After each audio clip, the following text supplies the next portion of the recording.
हाँ हाँ गोरे मुखड़े पर काला सा चश्मा, जानम चली तू कहाँ। अरे गोरे मुखड़े पर काला सा चश्मा, डार्लिंग चली तू कहाँ।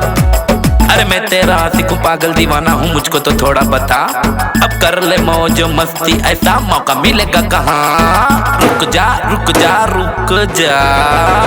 अरे गोरे हाँ हाँ गोरे मुखड़े पर काला सा चश्मा, जानम चली तू कहाँ। अरे गोरे मुखड़े पर काला सा चश्मा, डार्लिंग चली तू कहाँ। थोड़ा सा रुक जा।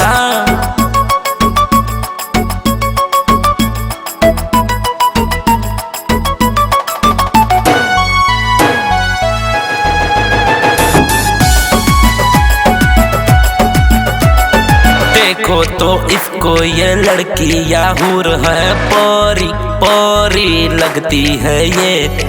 जादू है आंखों में, चेहरे पर नूर है, नौसे के जैसी चढ़ती है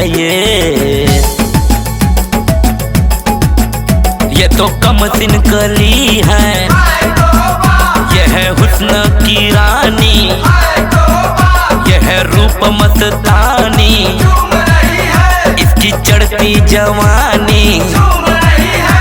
अरे इसका नशा है मुझ पे चढ़ा है, कोई बताओ जरा। अब रातों में सपने इसके ही आते, कोई बचा लो जरा। रुक जा रुक जा रुक जा। अरे गोरे हाँ हाँ गोरे मुखड़े पर काला सा चश्मा, जानम चली तू कहाँ। अरे गोरे मुखड़े पर काला सा चश्मा, डार्लिंग चली तू कहाँ।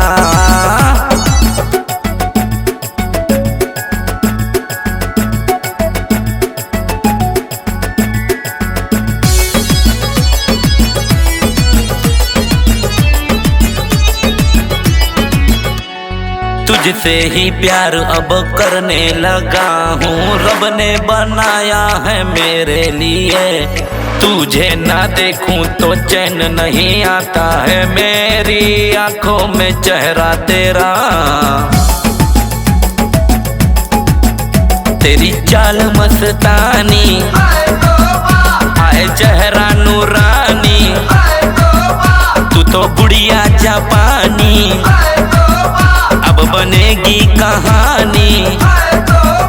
अरे इधर उधर जाती कहाँ है, विनोद से मिले जरा। मेरे जैसा दुनिया में अब मिलेगा तुझको कहाँ। रुक जा रुक जा रुक जा। अरे गोरे हाँ हाँ गोरे मुखड़े पर काला सा चश्मा, जानम चली तू कहाँ। अरे गोरे मुखड़े पर काला सा चश्मा, डार्लिंग चली तू कहाँ। अरे रुक जा ना।